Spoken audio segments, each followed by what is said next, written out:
दरियाए सवात हिंदुओं वेदों का सबस्तो दरिया। ये दरिया न सिर्फ खूबसूरती में अपना सानी नहीं रखता बल्कि देखने वालों को अपने शहर में जकड़ लेता है। तारीख में भी अपनी मिसाल आप है। ये दरिया सवात वादी के शुमाल में दो खूबसूरत नदियों उशु और तुरड़ो के मिलाप से बनता है, जो सवात वादी के इंतजामी मराकज में गोरा के शुमाल में कोई 100 किलोमीटर ऊपर कलाम में मिलकर सवात दरिया तख्लीक का सबब बन। ये नदियां हिंदू कश के ग्लेशियरों चश्मों से निकलती हैं। शुरुआत में यह दरिया कम गहरा लेकिन बहुत तेज बहाव के साथ ऊंची आवाज में बहता है। पत्थरों और किनारों से टकराता हुआ 250 किलोमीटर का सफर तय करता है और 4 सद्दा के करीब पहुंचकर खामोशी से दरिया काबल में शामिल हो जाता है। इससे कबल इसकी गहराई ज्यादा है लेकिन बहाव तेज नहीं है। कई वादियों, हसीन नजारों, चरागाहों, दरख्तों, ऊंचे पहाड़ों, पर्वतों, लहलहाते खेतों, मैदानों से गुजरता हुआ यह दरिया कुदरत के हसीन मनाजर में अपने हुस्न को शामिल करता है। देखने वाले अल्लाह की कुदरत बयान किए बिना नहीं रहे।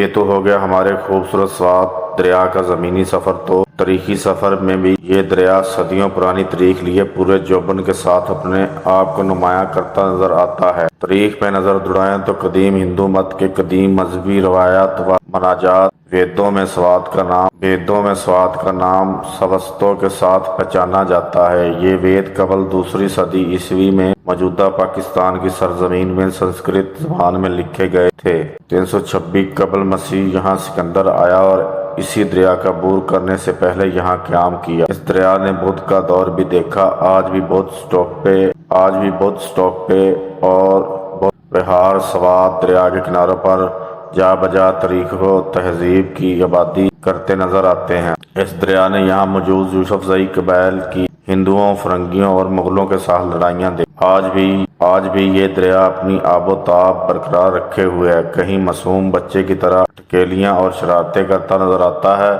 और कहीं एक ज़ाहिरुल उम्र बुजुर्ग की तरह खामोश, लेकिन एक बात इसका चप्पा चप्पा बयान करता है और वो ये कि तारीख का अमीन है। इसने हजारों सालों का मुहीत तारीख देखी, कौमों के अरूज ज़वाल देखे। अगर आपको मौका मिले तो आप भी यहाँ की सैर करने जरूर जाएं।